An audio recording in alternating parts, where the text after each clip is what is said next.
Le désespoir face aux situations de la vie, aux circonstances non voulues, non contrôlées, des situations qui semblent nous échapper. Je crois nous tous, nous avons fait face à ces réalités. Et peut-être que même en ce moment, vous êtes en train de faire face à ces réalités. L'incertitude de ce qui se dessine à l'horizon, les incertitudes liées à la situation économique, la situation sanitaire liée au coronavirus, peut-être une situation familiale ou encore une situation professionnelle. Je crois que nous avons tous fait face déjà à ces situations où nous nous sommes un peu sentis désemparés, incapables de pouvoir agir sur le sort concret de la situation. Et dans ces moments même, souvent, nous qui sommes animés d'une foi en Dieu, nous posons cette question, mais comment ? Comment est-ce possible? Comment les choses peuvent se dérouler de cette manière? Et parfois, nous sommes presque poussés, au vu des circonstances, d'abandonner notre espérance, de se poser, mais comment est-ce possible? Alors nous ne sommes pas les seuls à nous poser cette question. Et lorsque nous regardons le récit biblique, nous sommes en très bonne compagnie.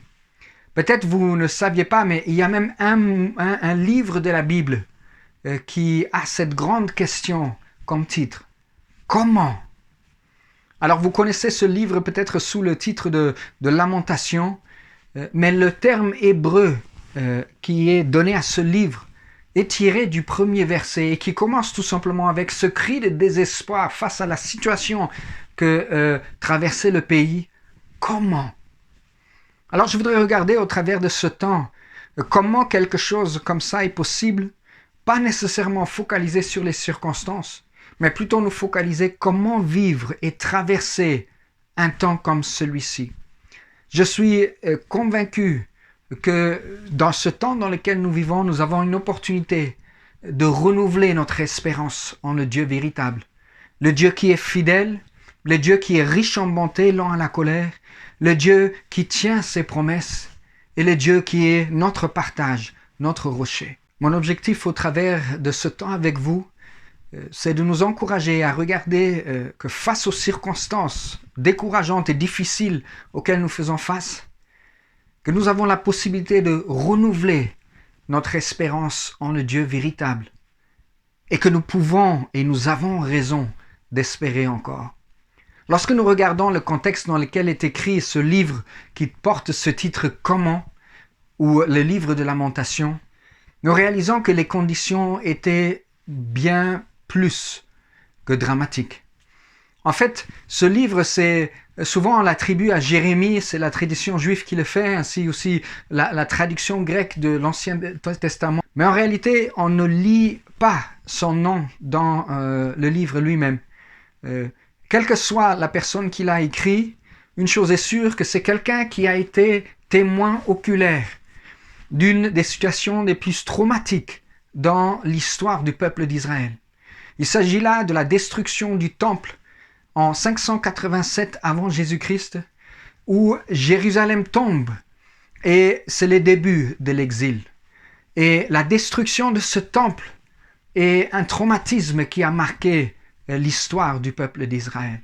C'était quelque chose qui était inimaginable. On se dirait, mais c'est pas possible que quelque chose comme ça puisse arriver. Et ainsi, découragé et voire même désillusionné face à la circonstance dans laquelle se trouve cet homme, et nous croyons que c'est Jérémie qui est face à cette situation, il regarde la réalité du désespoir qui l'entoure et il se pose cette grande question, comment est-ce possible? Et quand nous regardons le livre de Jérémie, c'est un livre qui est composé de 5 poèmes.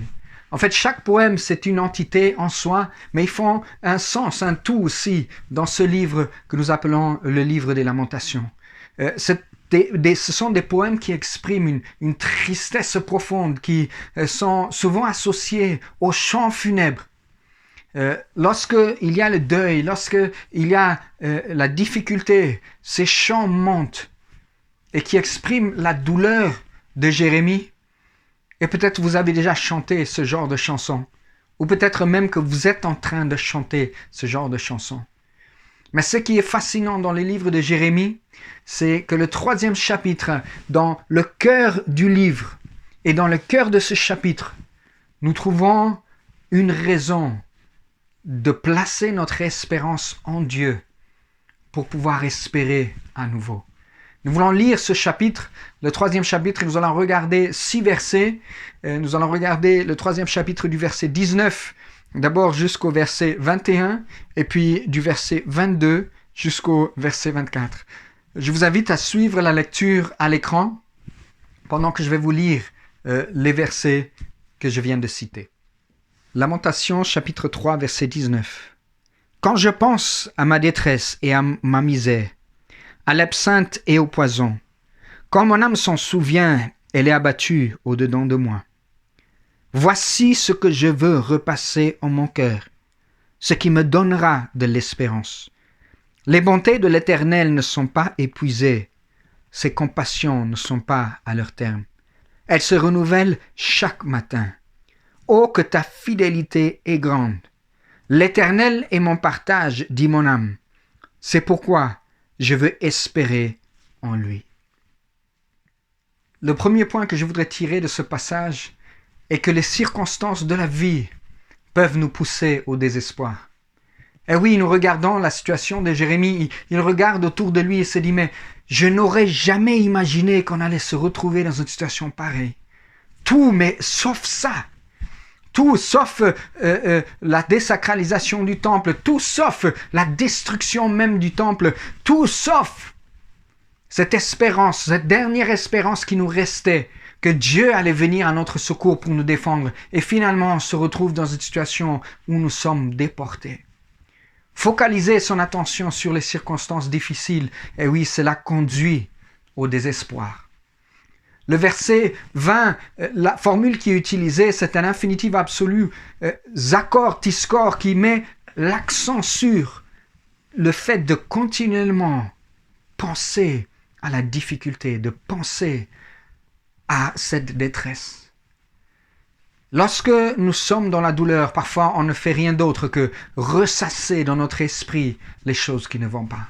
Ressasser en nous les circonstances dramatiques de notre vie. Ressasser en nous le passé que nous avons pu vivre. Ressasser peut-être les difficultés auxquelles vous êtes en train de faire face. Et si nous restons dans une disposition pareille, eh oui, nous sommes poussés au désespoir. Lorsque nous regardons le texte dans son origine, nous nous rendons compte que le livre est pensé de façon très intentionnelle et de manière très poétique. D'ailleurs, c'est un livre que, dans la tradition juive, qui est chanté, avec un certain rythme qui reflète les lamentations. Le 3e chapitre a une organisation toute particulière. En fait, chaque verset commence avec une lettre de l'alphabet. Il y a 22 lettres dans l'alphabet hébreu, et 3 versets de suite prennent la même lettre. En commençant par le Aleph, par le Bet, ainsi de suite, à chaque fois il y a 3 versets qui suivent la même lettre. Et cela dénote une unité à l'intérieur de ces 3 versets qui commencent par la même lettre. Et le verset 19 jusqu'au verset 21 forment une de ces unités sous la lettre Zayin.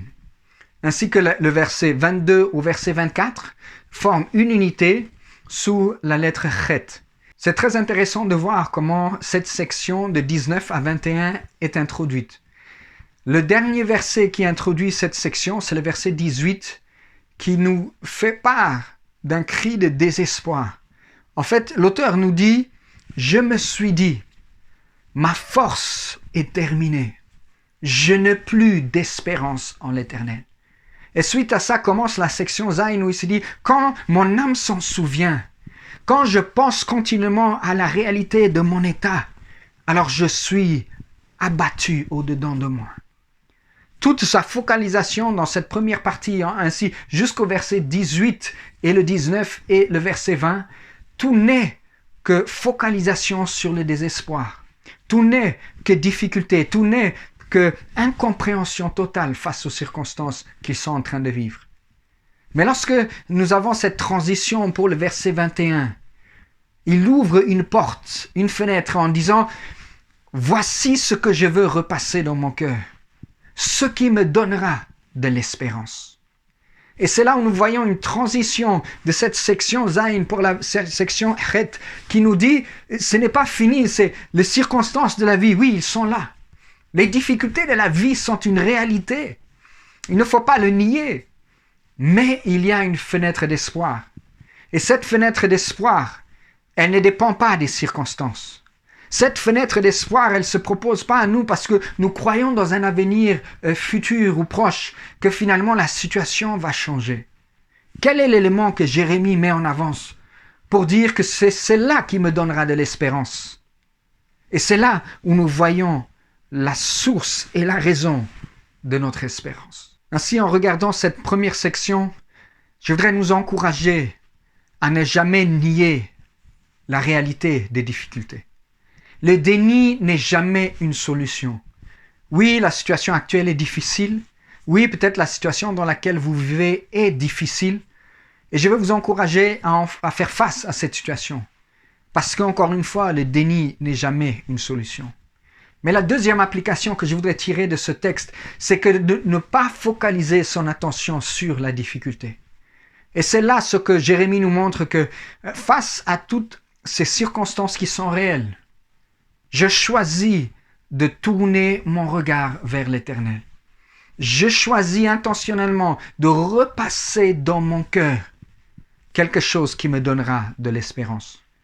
Et cela nous conduit au deuxième point que nous allons voir ensemble. C'est que notre espérance est basée sur le caractère et la personne de Dieu et non les circonstances qui peuvent nous entourer. Lorsque nous regardons le texte, la première des choses qu'il mentionne lorsqu'il dit « Voici ce qui me donnera de l'espoir » ou de l'espérance, c'est la fidélité de Dieu. En fait, dans le texte français, il dit « Les bontés de l'Éternel ne sont pas épuisées ». Mais en réalité, le texte commence tout de suite « Voici ce qui me donnera de l'espérance » et le premier terme hébreu dans le verset 21, c'est « chesed ». Et c'est cette chesed, cet amour de l'alliance, cet engagement, cette fidélité, cet amour constant qui ne dépend pas des temps ni des circonstances, qui est la source de notre espérance. Ainsi, Jérémie, il trouve sa force non pas dans les circonstances autour, mais il trouve son espérance basée en se souvenant du caractère et de la fidélité de Dieu, de son amour, de sa compassion et de sa fidélité. Grande est ta fidélité. Ainsi, Jérémie trouve son espérance en regardant, en focalisant son attention sur les attributs de Dieu, en commençant par chesed. Et ce terme est un terme qui est utilisé pour décrire en particulier cet amour d'alliance qu'il a tissé avec le peuple d'Israël. Avec cet amour qui montre la stabilité et l'engagement de la fidélité, d'un amour constant, en raison de l'alliance faite avec son peuple. C'est cet amour-là qui lui sert d'appui et de source d'espérance. Ce n'est pas d'abord, oui, j'espère que les choses vont évoluer, et bon, je m'attends à ce que les choses vont évoluer. La source de Jérémie, de son assurance, vient d'abord du caractère et de la fidélité de Dieu. En fait, il y a une différence entre l'espoir et l'espérance. L'espoir est basé sur l'amélioration de mes conditions. J'espère que ça va aller mieux. J'espère que j'aurai ce travail. J'espère que ma santé va s'améliorer. J'espère, c'est donc lié directement à des conditions, à une circonstance que j'espère évoluer dans le bon sens. Mais l'espérance n'est pas d'abord basée sur les circonstances extérieures. Mais l'espérance est liée à une relation. Et particulièrement au caractère de la personne avec qui je suis en relation. Et là, bien sûr, il s'agit de Dieu. Cette espérance est liée, non pas juste à mon contexte, mais elle est liée au caractère de Dieu. Il y a une seule personne qui est stable. Il y a une seule personne qui ne change jamais. Il y a une personne qui a les temps et les circonstances entre ses mains. Il y a une seule personne qui nous aime à un point que personne d'autre ne pourra jamais nous aimer. Et l'espérance est basée sur cette personne, sur le caractère, sur sa puissance, sur son omniprésence, sur son omnipotence, sur son omniscience, sachant tout. il fait toutes choses belles en son temps. C'est ça le véritable fondement de notre espérance, et non pas d'abord les circonstances. Alors, une application simple que je voudrais tirer de cette section du texte, c'est comment faire face à ces difficultés, face à la douleur. Je voudrais nous proposer tout simplement de nous positionner de manière à ce que la souffrance nous pousse entre les bras de Dieu et non pas l'inverse. Quelqu'un me disait un jour, la souffrance, elle nous pousse toujours. Mais ça dépend de la manière dont tu te positionnes, si elle te pousse entre les bras de Dieu ou si elle te pousse loin de Dieu. Nous faisons tous face aux difficultés et aux souffrances. La différence, c'est comment est-ce que je choisis de me positionner. Et je voudrais que nous puissions prendre cette résolution en disant que les difficultés de la vie me poussent à me tourner vers Dieu. Et que cette force qui me pousse par l'arrière me pousse entre ses bras et non pas loin de lui. Parce que c'est là où se trouve la clé de l'espérance renouvelée. Alors peut-être là, vous êtes en train de me dire, oui, mais c'est super, je peux placer ma confiance en Dieu. Mais Alexis, en même temps, regarde ma situation. Est-ce que je n'ai pas droit d'espérer? Est-ce que ça ne peut pas changer? Est-ce que je suis condamné à rester dans la situation dans laquelle je me trouve? Et c'est là où je voudrais nous encourager à regarder ce troisième point. C'est que le Dieu de notre espérance nous donne raison d'espérer. Lorsque nous plaçons notre confiance et notre espérance d'abord en Dieu, nous avons raison d'espérer le meilleur pour l'avenir. Parce qu'il connaît les projets qu'il a formés sur nous. Et cela ne sont pas des projets de malheur, mais ce sont des projets de paix. Alors peut-être ces projets ne ressemblent pas à ce que toi tu aurais imaginé ou ce que moi j'aurais imaginé. Mais une chose est sûre et certaine, que le caractère, sa disposition à notre égard est bonne. Et ainsi, je peux pleinement placer ma confiance en lui. Il m'aime plus que mon père, il m'aime plus que ma mère, il m'aime plus que mes enfants, il m'aime plus que ma femme, il m'aime plus que je ne pourrais m'aimer moi-même. Alors je peux avoir confiance en ce Dieu de l'espérance. Et pour cette raison, je peux espérer encore. Lorsque nous regardons le verset 24, il nous dit « Ma portion, ma part, c'est l'Éternel. Voilà, je veux espérer en lui. » Et c'est exactement ça. Lorsque nous réalisons que Dieu est notre portion, que Dieu est notre partage, que lui est la finalité de toutes choses, alors nous avons raison de renouveler notre espérance en lui. Et nous avons raison d'espérer le meilleur pour l'avenir. Parce qu'il est le Dieu fidèle. Parce qu'il est le Dieu magnifique. La différence entre une personne qui regarde l'avenir d'une perspective optimiste et celui qui regarde avec foi, elle est très simple. La personne avec foi ne regarde pas simplement les choses sous un aspect positif en croyant que les choses vont évoluer dans un bon sens. Et c'est ça qui va être la joie de cette personne. Mais une personne remplie de foi, elle réalise que son espérance va beaucoup plus loin que juste l'amélioration des circonstances. En fait, son espérance est basée sur sa relation avec Dieu, sur la fidélité et le caractère de Dieu. Elle est basée sur le fait de savoir que Dieu, non seulement il est omnipotent, non seulement il est omniscient, mais il m'aime avec un amour inaltéré. Ainsi, mon espérance est basée sur son caractère et sur sa disposition envers moi. Quelle est cette troisième application que nous voulons tirer de cette partie? Je voudrais nous encourager à renouveler notre espérance en Dieu, de focaliser d'abord sur qui il est, focaliser d'abord notre attention sur son caractère, sur sa personne. Et une fois que nous avons fait ça, je voudrais que nous puissions oser espérer à nouveau. Peut-être tu as espéré dans le passé, tu n'as pas eu ce que tu voulais. Peut-être du coup, suite à ça, tu te dis, mais je ne veux plus espérer parce que je ne veux pas être déçu. Mais le Dieu que nous servons, c'est le Dieu qui réalise les choses impossibles pour nous. Il nous aime avec un amour inconditionnel. Souvenez-vous, il dit, lorsque vous qui êtes méchants, vous savez donner des bonnes choses à vos enfants, à quelle plus forte raison votre Père qui est dans les cieux. Ainsi, je veux nous encourager à oser espérer à nouveau, mais en plaçant nos espérances sur le caractère et la personne de Dieu. Ainsi, pour conclure, Je voudrais finir tout simplement en rappelant que face aux circonstances difficiles de la vie, nous pouvons renouveler notre espérance en focalisant nos regards sur celui qui demeure fidèle et qui tient le monde entier entre ses mains. Et quelle que soit l'évolution des choses, notre raison d'espérer ne réside pas dans un regard positif, mais réside dans le caractère de celui qui tient notre avenir. Je voudrais clôturer ce temps avec une citation de Charles Spurgeon qui nous dit « Lorsque vous traversez l'épreuve, la souveraineté de Dieu est comme le coussin sur lequel je peux reposer ma tête. Ainsi, lorsque je ferme les yeux et je m'allonge la nuit et les circonstances me dépassent, je sais qu'il est souverain. Je sais qu'il m'aime et je sais qu'il fait concourir toutes choses pour mon bien. La souveraineté de Dieu est le coussin sur lequel reposez votre tête. Soyez bénis. À très bientôt.